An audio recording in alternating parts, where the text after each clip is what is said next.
Hey, this is Andrew back in the SpackleBucket garage. I wanted to just run through one of my other bikes here, the 2007 BMW G650X, and this is the XMoto version. This is what one might consider a SpackleBucket bike. I bought it off someone for a pretty decent price, and it was non-running, had been sitting for like 4 years. The prior owner sold it back to the original owner because it was dying on him before a trip. So, of course, me having a soft spot for all things Spackle, I had to scoop it up. It should be noted too that I was relatively familiar with these, as back in 2008 or 2009 I had one of the other models of these, the 2009 BMW G650X Country. So for those that don't know, this XMoto was a 1-year bike in the US. They had two others between 2007 and 2009. And those were the G650X Challenge, which had a 21-inch front, 18-inch rear, more enduro-like. They had the X Country, which was a scrambler. Would have been perfect against the Ducati scramblers now. And then you had the XMoto, which is their supermoto version with 17s and slicks and all that good stuff. And so that's kind of what I ended up with here. When I got it, it was, as I noted, not running, 26,000 miles. And it was kind of unknown why it was failing. And so as I started digging into it, I looked at some of the usual suspects. These have been known for having some wiring issues up here. They're very picky on batteries. If you're familiar with BMW cars as well, if the battery's not right, they throw all sorts of fits. So I checked that, put a new battery in it, filters, checked the valves, do all that stuff. And lo and behold, what it ended up being was down inside the gas tank. I pulled out the fuel pump assembly, which sits down in there. I'll have a little picture for it here because it was pretty grody. Pulled that out and saw that the whole pump was just rusted through. So when you'd kick it on, it would pop a fuse just because it would be trying to draw so much power to get it kicking and spinning that it would just blow a fuse. So I went ahead, bought a new fuel pump off of Amazon for, $30 or whatever, put that in there, and we were all good, up and running for a few days. And then on my way to work one morning, had a fateful exhaust fire situation, which, as I found out, was actually just the spark plugs failed. So I was cruising about 55 miles an hour going down the road, and I had an issue with my 2009 that was similar, where I was cruising and all of a sudden it felt like it was just like bogging out or dying. And what that ended up being was that the internals of the exhaust failed, and so I thought it was that. And so I was trying to, rev it out as I was going down the road here to see if it would kind of re-catch or whatever, clear itself out, but it wasn't doing that. And what I was inadvertently doing was really high engine braking because I was cruising at 55. It would kind of sputter in and out, and I was just going full throttle. So what I was doing is just dumping gas in there, and these stock have a catalytic converter in them. So the catalytic converter is just getting scorching hot, and it's pouring raw fuel into the engine, back out the exhaust. So I pull over on the side of the road. I look over, and I see smoke coming out the exhaust. I'm like, all right, well, that could just be oils or whatever in there. Well, wasn't really the case. Turned around, pulled my helmet off, and looked back, and I'll have another picture of this, but there were flames shooting out the exhaust. It was a pretty interesting ordeal. So luckily I had my tools on me in my bag, and I went, and it's 2 bolts to pull the exhaust off. I'll flip the bike around here in a minute. But I pulled the exhaust off, kind of kicked it off to the curb just because I didn't want to risk the whole thing just going up in flames if there was that issue, and kind of let that be. So let that sit there, brought it home, said, all right, what are we going to do now? And started digging through things. And as someone suggested me on the internet to basically check the spark plugs, which my bad for not doing that when I first got it, but it was kind of one of those things where who has a spark plug fail? And these bikes have 2 of them, so I figured, what are the chances of that? But for the $10 spark plug swap, I went ahead and did that. And sure enough, spark plug's in there and it fired up immediately. So it was a bit of a shock to me, as I'd never had that happen. I've had a 2-stroke plug foul on me, but I mean, even that's been years. But just kind of one of those things where it was like, who would have guessed? And ever since then, it's been running great.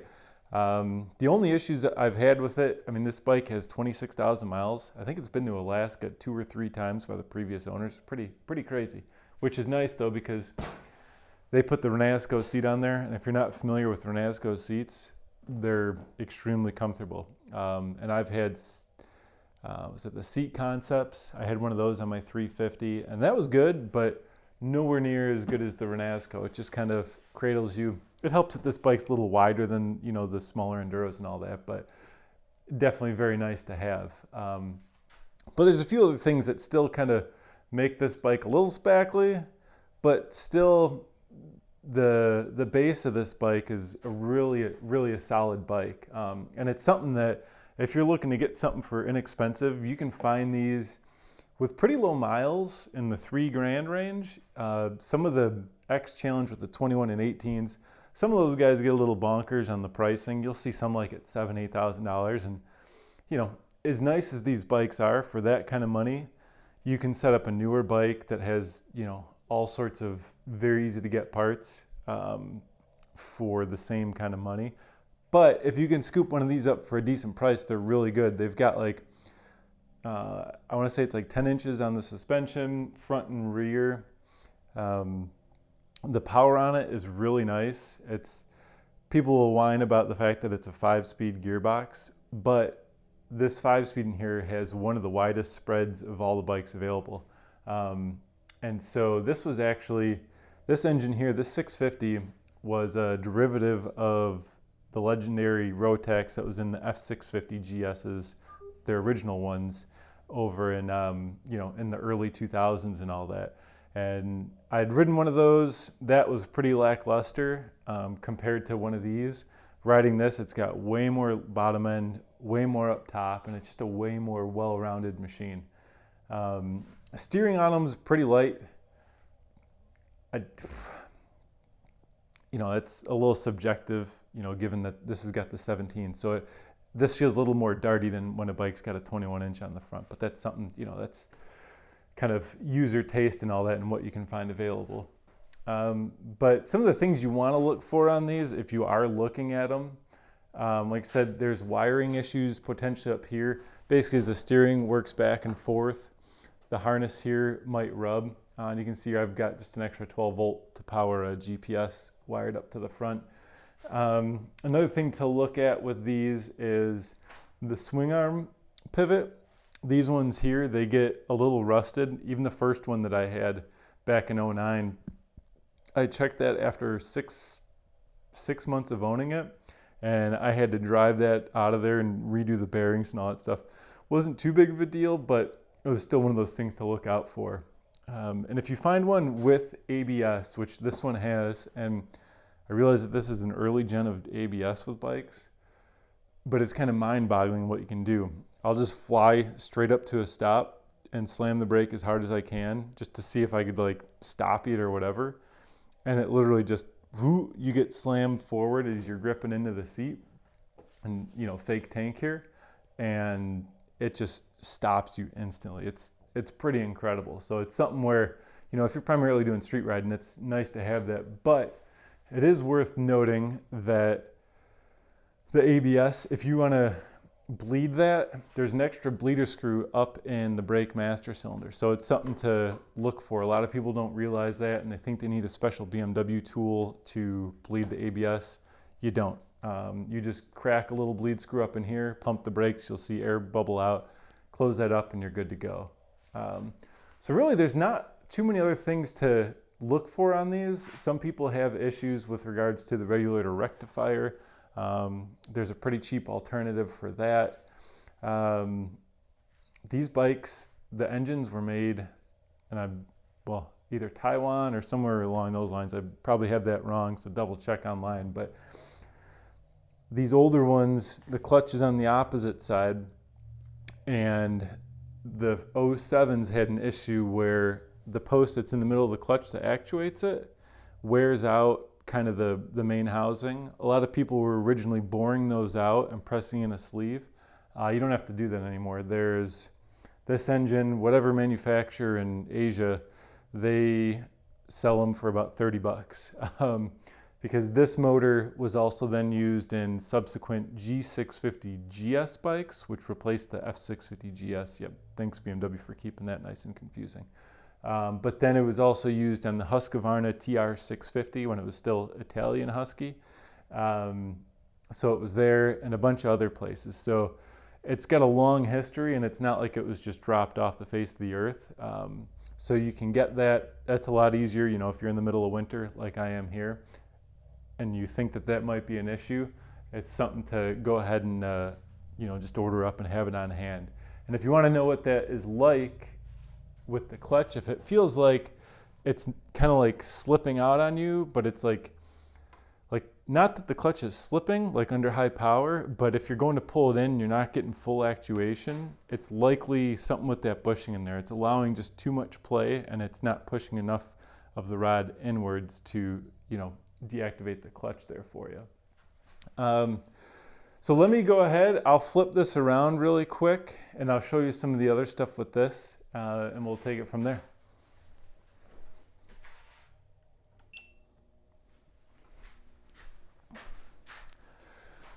And we're back now with the bike kind of flipped around here so you can see the other side of it. Other things you want to look for that I noted on mine was this is the oil tank right here with the dry sump setup on it.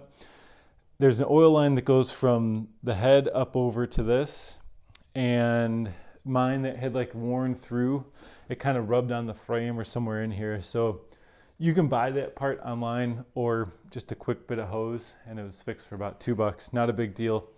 A lot of people might run into things where they do aftermarket exhaust and all that stuff. So you might have to do something as far as either tuning or some stuff with bypassing the O2 sensor. This thing's basically box stock, so I didn't even bother with it. This has on it, I want to say these are Happy Trails or something like that, pannier racks, and they're not even pannier racks, they're for soft bags, maybe dirt bags or something like that. When this came out, there were only a handful of people making luggage racks for it, and this was one of them, and it only worked with their bags. So if you have these, don't expect that they'll work with any bags other than the originals. I tried to use some Wolfmans with it, did not work at all.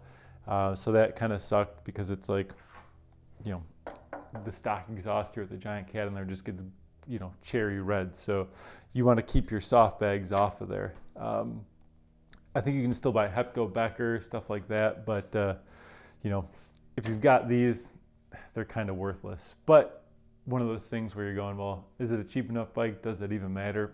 Not really, no. So some other things that are kind of cool with this, and I'll do a close-up of it here, but they did a quick release assembly for the tail light. So they figured people would be taking these off-road or to the track, things like that. So you can actually go and kind of pull off the whole tail light assembly. There's a few bolts you got to pull off, so it's not like super simple. But you pull off the seat, and there's some stuff inside there where you can pull a latch, and it kind of detaches itself. I think it was a decent idea, but the execution of it was a bit lackluster. Now, I noted before that the tank is down here, and it's worth again noting that, yeah, air box is up top, your battery's straight in here, and then you've got the gas tank down in here. One of the things I ran into with my original one was on a UP ride, middle of nowhere, rock popped up, put a hole in the side of it. How that happened, I don't know, but it did. Very rare to have happen, especially if you're doing street stuff, but it's just one of those things. Now, the nice thing is that there's a gazillion of these on eBay parted out, so if you need a part like that, it's relatively easy to get. Now, if we go over to the brakes here, this has a bigger 4-pot Brembo. The X Challenge might be the same, but they did put a larger rotor on this one. So you've got an adapter up here, as well as a brake. And then Sachs rear shock, not too much to it. They did put an accessory plug here, so if you want to add some power for a heated gear, whatever, you've got that. But, you know, another thing that you really want to look at, if you're going down a bumpy trail and you're having the thing cut out, one of the common things to look at is the side stand switch down here. It was something that I replaced or eliminated on my original one. That's one of those safety things where they want the engine to die if the side stand's down and it clicks in gear. I just completely eliminated mine and bypassed the switch on there. You just jumper two of the wires and you're kind of good to go. You can disable the ABS right up from the handlebars. I haven't really bothered too much with that just to see what the difference is on some gravel. But this right now has some Pirelli MT60 on the front and the worst tire known to man. I realize this tire is old, but this has got like some Heidenau K60. Now, a lot of people rave about that as being the greatest, longest lasting tire. And it may last a long time, but it is literally garbage. Like, I thought people were making up, you know, some people say it's garbage in any bit of wet. I didn't believe them until the first time I went to go ride in some wet, and it literally just, I looked at the gas wrong and it just spun up the rear. I was not a fan at all. So that's getting replaced this winter, as is the front. I'm just going to put some super sticky stuff on there since I've got the 350 now for kind of doing dirt duty. Another thing you really want to look at with these is the way this rear rack is held on there. BMW on the 07 and 08 X Motos and X Challenges, they used an aluminum subframe on here. Not a big deal. Again, execution though wasn't completely there. So when they did that, they put 6mm bolts for holding any sort of rack on here. Now, it doesn't take much to figure out that 4 6mm bolts are going to strip out really quick with any sort of vibration. So on this one, I actually went ahead, drilled them out, retapped them for M8s. Bit more beefy, and you know, you can just have a little more faith that it's going to last. A lot of people actually go ahead and put a bolt or do a through hole and then a nut on the inside just so that it's not relying on threads in the aluminum. I felt like there was enough material there, and I figured if it did strip out, I would just go ahead and helicoil them to the M8 and then be done with it. And this has some Touratech rack on here, but again, this is another thing where it's pretty clapped out, so it's a little a little rough, but again, one of those things where you weigh up, cheap bike, you're not too worried about those sorts of things. And really going through it, that's about it. One of the things that you do want to look at, or not really look at, but if you're not familiar with these, they have a specific start procedure that people want you to follow. And it's kind of one of those things where you don't touch the throttle at all when you go to start it. Basically, it wants to see that the throttle body is completely closed while it does all of its ECU boot up routine. And it's pretty simple to go through. You know, click it on and you'll see all the lights blink. It'll say all that stuff. And then once it's kind of sitting there in the normal neutral, the oil light's on, and then if you have ABS, that light's flashing. That's when you can go ahead and click the starter. But if you have your hand on the throttle anytime before that, you could throw things off and you might run into stalling issues. Now, me personally, I think some of the stalling issues are related to if people are having failing fuel pumps, which is what originally happened with this. One of the other causes for these to have issues there are with the idle air controller. There's a screw on the inside here that you can pull off and kind of clean it out, or you can pull the unit off and clean it, make sure that's clean. I think that's some with the earlier injection bikes, they were susceptible to that. So air works its way, or dirt works its way into some oil in the intake, and it will then go ahead and just cause some issues with that getting gummed up and not operating the way it should. I had that same situation with an old Ducati of mine where the idle was just all off until I went and cleaned that out. So it's something to be aware of. In 2009 with these, which was only for the X countries, they had a steel subframe with passenger pegs that were integrated in there, so it was all one piece. These have foot pegs you can bolt in there if you can even find them. They're kind of like hen's teeth. So if you do see them pop up for cheap, scoop them up, just because if you want to ever have a passenger on there, you're not going to do it otherwise. But otherwise, that's about it. I mean, these are pretty solid, reliable machines. And like I said, this has 26,000 miles. It's been to Alaska multiple times. And it's kind of one of those things where, you know, this came out in 2007. Maybe that was a year, the same year or around the same time that KTM came out with the 690.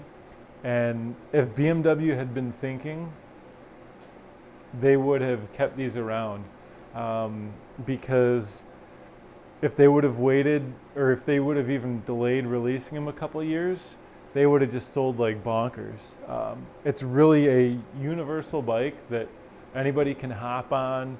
You can go rip trails, you can go rip, you know, supermoto twisty stuff. It'll kind of do whatever you want it to do. And they're just a comfortable machine. You can have it geared so that you can cruise on some single track.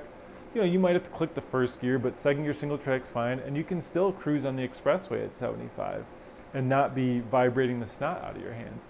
And that's with a 5-speed gearbox. You know, it's a very universal machine.